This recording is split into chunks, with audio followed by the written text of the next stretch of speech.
Iya, apalagi timnas sekarang lagi naik, semua kayak seakan-akan berlomba jadi si paling A1. Iya, si paling akrab, iya kan, si paling kenal. Maksud gue, sahabat. Lu nggak perlu peduli pemainnya siapa, lu nggak perlu peduli lu dia kenal sama lu atau enggak.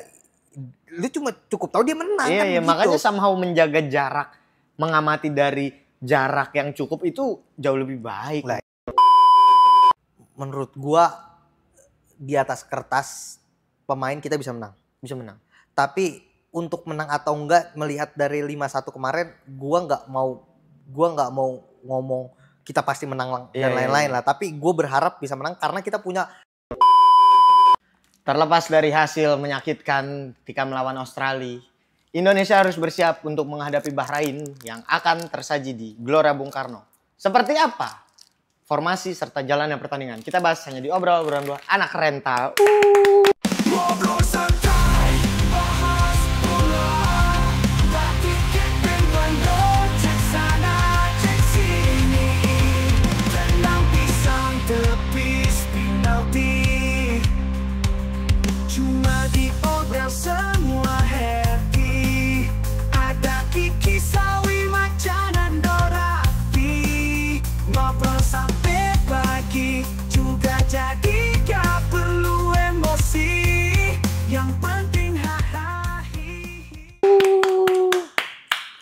Sudahi sedih-sedihmu kawan. Ini sudah waktunya. Tapi tetap susah sih. Nah, kita nanti bahas yang itu ya. Apa? Si Sastra. Oh iya, si Sastra. Kita bahas. Kita bahas dulu ya sekarang dong. Kita bahas dulu ya. Bahas dulu sebelum kita review nih. Gua yakin semua udah tahu, tapi mungkin ada yang belum tahu. Karena just in case. Ini kan udah berapa hari juga. Iya, ini kan tayang hari Senin. Kita tayang ini hari Senin. Kejadian hari Jumat ya, hari Jumat Sabtu lah. Cuma kita bukan spesifik, tapi kita lebih gambarin aja. Iya. Just in case ada yang belum tahu, Coach Justin, Panji Suryono, Hanif Tamrin, serta Sastra Silalahi in real life stream. Ini juga yang seru ini tuh. Di Australia. Dari sebelum sampai sesudah timnas bermain itu ya. Ada kabar dulu tahu nggak yang PSSI itu jengah sama sama influencer. Nggak disebut ya? Nggak disebut. Nggak tahu siapa karena bisa juga Karbida FC bisa atau siapa, gue nggak tahu ada siapa lagi. Mardel bisa, Mario Delano. Terus ya ini juga bisa, Gerombolan juga bisa. Jengah karena ya dia bikin video di lobby hotel, terus memanfaatkan agenda timnas untuk kepentingan tertentu gitu. Ada kejengahan dari PSSI sampai ditegur gitu kabarnya. Lu ngelihat itu gimana deh? Kayak ini kan sebenarnya di luar sepak bola ya. Iya, di luar sepak bola. Tapi buat gua boleh aja. Lu ngontenin toh memang itu kan bagian dari kerjaan gitu. Tapi balik lagi tetap ada koridor-koridor yang memang nggak boleh lu lewatin gitu. H-1 kan gini, pemain itu kan ada waktu untuk konferensi pers. Setuju. Ya kan, ada waktu untuk jumpa fans, udah ada tuh timeline-nya. Tapi ketika lu lagi H-1 lu harus fokus. Lu harus benar-benar nyiapin fisik, mental dan lain-lain. Jangan kasih distraksi. Mungkin gak itu nggak mengganggu? Mungkin. Tapi mungkin nggak mengganggu. Mungkin juga gitu loh. Jadi maksud gue jangan berlebihan kayak gitu, apalagi tanpa si izin federasi gitu loh. Ini timnas bukan punya nenek moyang lo, ini timnas punya negara gitu. Bukan lu doang yang ngerasa deket gitu loh. Entah kenal atau enggak, tapi gue yakin semua penonton timnas kita merasa memiliki karena bukan orangnya, tapi ini timnas gue harus dijaga baik-baik gitu. Jadi buat gue sih ya berlebihan lah kayak gitu. Berlebihan nggak boleh lah, harusnya ya PSSI bener lah udah tegas kayak gitu. Karena iya, apalagi timnas sekarang lagi naik, semua kayak seakan-akan berlomba jadi si paling A1. Iya, si paling akrab, iya kan, si paling kenal. Maksud gue, sahabat. Lu nggak perlu peduli pemainnya siapa, lu nggak perlu peduli lu dia kenal sama lu atau enggak. Lu cuma cukup tahu dia menang kan. Makanya somehow menjaga jarak, mengamati dari jarak yang cukup itu jauh lebih baik Lah, menurut gua. dan itu kan yang udah nggak dilakukan si Pundit kan. Iya. Ketika lu udah terlalu berdekatan, Susah buat objektif. empati manusia itu akan tumbuh. Udah nggak bisa. Susah buat objektif. Iyalah.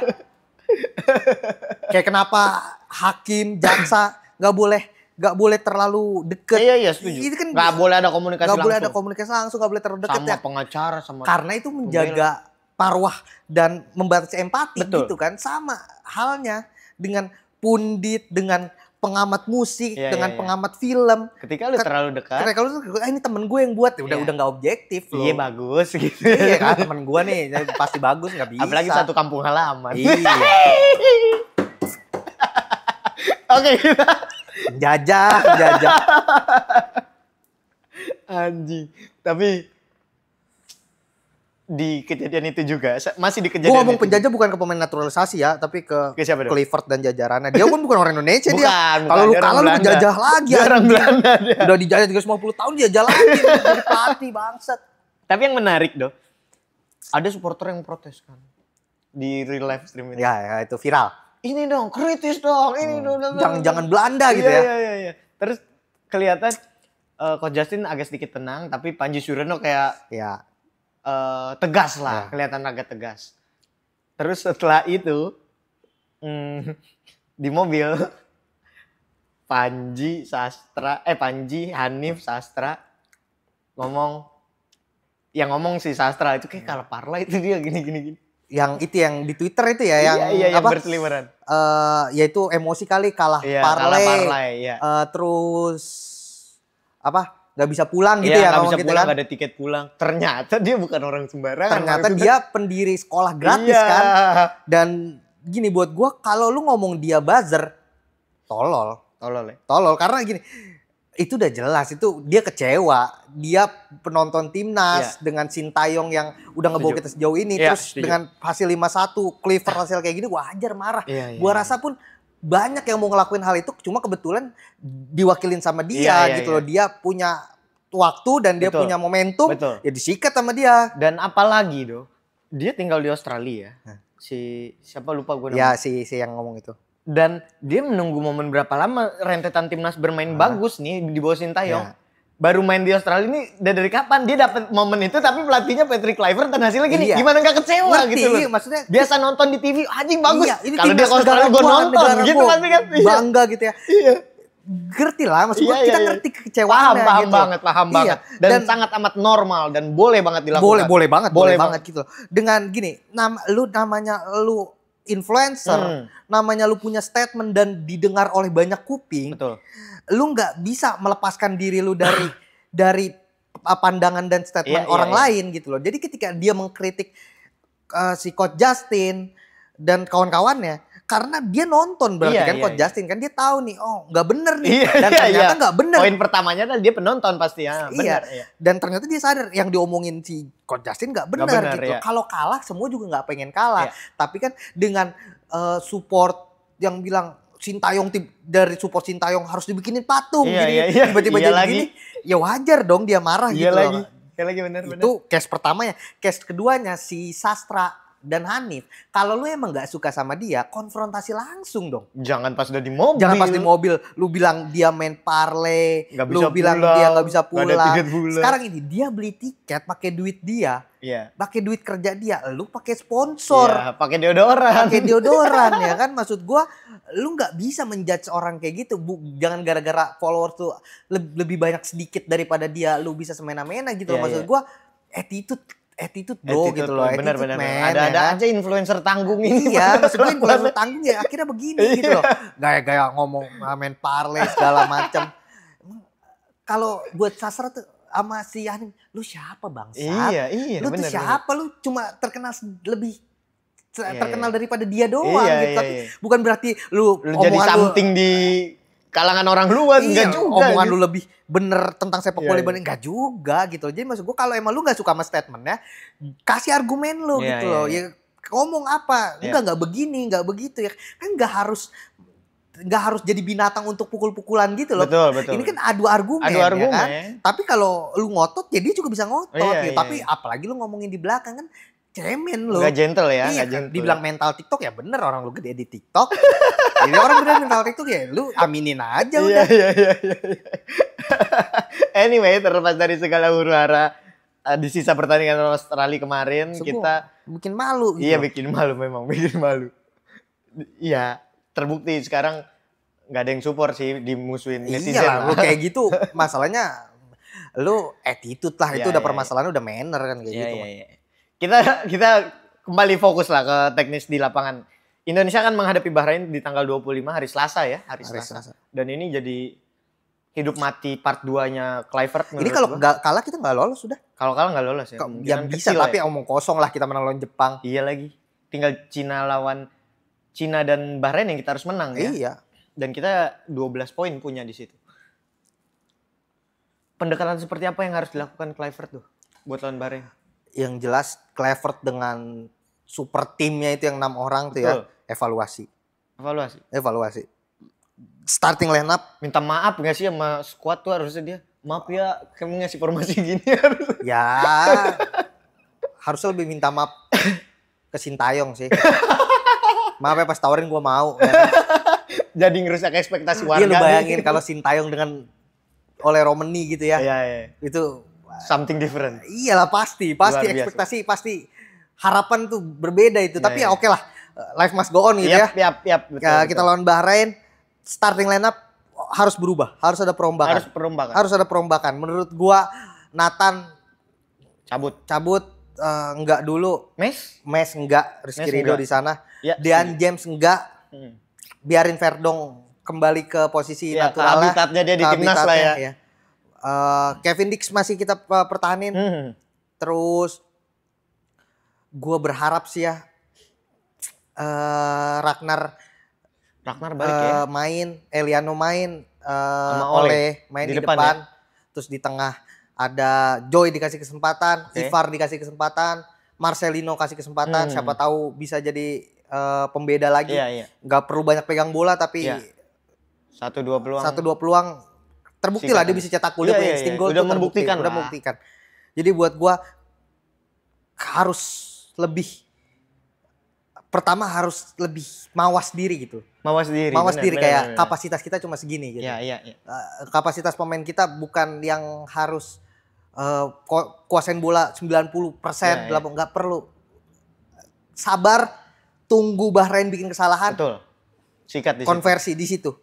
High press boleh, tapi tetap gak perlu lu lama pegang bola. Dapat bola through pass, dapat bola ke depan, dapat bola direct.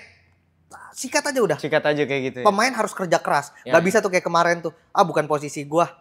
Iya, kemarin kayak gitu lagi kesannya. Mau lu di kanan kalau lu bola udah lebih condong ke tengah, kejar. Iya, kejar benar. Hilang bola tanggung jawab. Mau lu penyerang hilang bola kejar sampai belakang. Gak bisa udah. Sekarang udah masalah fighting spirit sih. Masalah fighting spirit udah. Karena gue yakin semua pemain pengen banget menang gitu. Iyalah. Cuman perdebatan batinnya kita nggak tahu nih antara apa gue pakai yang dikasih tahu coachin waktu dulu ya gitu.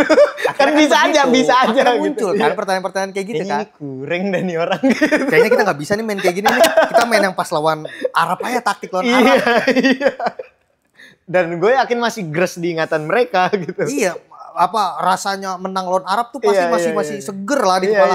Di kepala kita tuh masih. Walaupun udah berapa bulan yang lalu, tapi pasti ya itu momentum turning point yang bikin kita berpeluang besar di situ. Itu momentum terbesar kita. Betul, ya di situ. Setuju. Tren positif kita ya setelah anjlok kayak gini, tapi buat gua Kluivert kalau kalah udah pecat lah. Kalau kalah pecat. Karena ya taruhannya Piala Dunia kita. Iya. Kan karena kalau sebelum biasanya kalau kita bikin preview nih ketika zaman eranya Sintayong kita udah tahu Sintayong bakal kayak gimana pendekatannya. Kira-kira pertandingan bakal kayak kita bilang, gue pengen 4-3-3 tapi nggak mungkin kalau Sintayong ya kan. Jadi kita udah membayangkan kayaknya bakal reaktif gini, reaktif gitu. Tapi kalau sekarang Patrick Kluivert lu udah bisa membayangkan belum kira-kira bakal kayak gimana di lawan Bahrain nanti? Gua rasa ya dengan gayanya si Kluivert dan orang Belanda itu kan belagu ya? Penjajah. Iya, tapi emang bener. Fair-fairan ya. Egonya tinggi. Iya, iya. Ya, harus diakui lah. Kita tahu lah tingkah Iya, iya. tingkah orang Belanda tuh dari klubnya gitu loh. Dia kan nggak pernah juara Piala Dunia walaupun gue pendukung Iya, Belanda ya. iya. Tapi kan dengan country of football ya kan, dengan penemu filosofi, dia punya ego lah di situ ya kan. Jadi gue rasa Kluivert akan tetap ngotot dengan overload pressingnya, tetap mau nguasain bola, tetap mau bermain atraktif. Ya tinggal gimana caranya lu menanggulangi counter attack dari Bahrain. Berarti ada kemungkinan bencana lagi dong. Iya sangat lah. Namanya sepak bola nggak ada kemenangan telak kan. Maksudnya nggak ada kemungkinan yang 100%. Tapi kan kita bisa, kalau zaman Sintayong dulu kita bisa sedikit nyaman dong. Itu kita udah tumbuh rasa percaya. Iya. Kalau sekarang kayak udah aman lah pokoknya gitu. Kalau sekarang minimal kan, seri dah. Iya, kalau sekarang kan wah. Karena gue rasa ini men. Ya sebenarnya nggak apa-apa dengan filosofi yang dibawa Kluivert, kalau itu berjalan mulus ya bagus juga. Kayak kita ngeliat 15 menit pertama tapi itu bisa bermain 90 menit kayak gitu kan oke kan. Apalagi lawannya yang notabene di bawah Australia nih. Masalahnya ketika stamina udah menurun, ketika mental udah menurun, ada kejadian-kejadian yang nggak bisa kita prediksi kayak gagal penalti dan lain-lain. Bisa nggak kita bounce back? Bisa nggak defensifnya fokus? Di situ kan perlu chemistry. Makanya gue bilang Rizky Ridho harus ada di samping Jai. Iya sih, benar sih. Verdong harus kasih harus di depan. Iya. Itu poin penting dan menarik sih kalau gue ngeliat. Karena ya pondasi lah, kita nggak bisa mengubah pondasi. Karena memang gue jujur ya, selama mes di timnas gue belum pernah ngeliat penampilan menawan dia. Iya, cedera mulu. Iya. Kalau nggak cedera jelek, Iya kan? Belum pernah gue menemukan penampilan mes yang benar-benar wah ini nih. Ini yang dibilang harga sekian. Iya, skuad pemain termal di skuad. Iya, kayak Kevin Dix. Siapa yang mikir Kevin Dix gagal penalti di eksekutor di Copenhagen? Betul. Tapi it's happen gitu. Jadi lu harus bisa punya preventif ketika ada kejadian-kejadian di luar prediksi kayak gitu. Betul. Dan Kluivert kelihatan kebingungan ketika hal-hal yang nggak sesuai di kepala dia terjadi, dia nggak tahu cara mengantisipasinya. Setuju gua. Dan ya kita berharap mudah-mudahan boleh buat bermain progresif gitu, boleh. Cuman lu perhatikan kadar momentum. Ketika lu posisinya lagi kurang enak, ya udah nggak ada salahnya. Nggak ada salahnya. Bertahan dulu. Bertahan long ball, lu main direct ketika lebih variasi lah. Iya, kayak gini, kita ambil contoh pemain-pemain di Eropa. Banyak pelatih yang minta main dari bawah. Betul. Tapi ketika back dan kipernya nggak pede, dia minta pemainnya maju kan. Iya. Nah itu yang harus dilakuin. Iya. Balik lagi, lu harus ngasih kebebasan ke pemain juga. Kayak nih mainnya kayak gini. Tapi kalau lu ngerasa lu punya solusi yang lebih baik daripada ini di lapangan, lu harus reaktif. Lu boleh bermain dengan gaya lu. Ketika lu bingung harus permainan udah mulai terbaca, lu balik lagi nih, gue kasih bekal filosofi yang gue kasih ke lu. Kan harusnya begitu. Iya. Bukan kayak lu pokoknya nyerang. Kayak nggak adaptif ya, kayak robot ya. Kayak robot, jatuhnya kayak NPC gitu loh. Tapi terakhir dong, ini bukan harapan ya. Kita mengesampingkan dulu harapan dan keinginan, pasti kita pengen menang. Tapi realistisnya menurut lu bakal kayak gimana? Menurut gua di atas kertas pemain kita bisa menang. Tapi untuk menang atau enggak, melihat dari 5-1 kemarin, gua nggak mau ngomong kita pasti menang dan lain-lain lah. Tapi gue berharap bisa menang karena kita punya gini, kalau lawan Jepang nggak realistis lah ngomong, ya kan. Tapi kalau ini kita bener-bener bisa menang gitu, ngelihat dari starting line up kita dan lain-lain. Tapi kalau kalah, buat gua out. Ya udah. Segeralah, udah. Gue kejar aja sampai neraka anjing, Kluivert anjing. Seminggu aja udah jadi pelatih timnas. Udah anjing, udah. Oke lah, kalau begitu kita nantikan bagaimana laga yang akan tersaji besok di GBK. Sampai bertemu lagi di obrolan episode selanjutnya. Obrolan bola anak rental.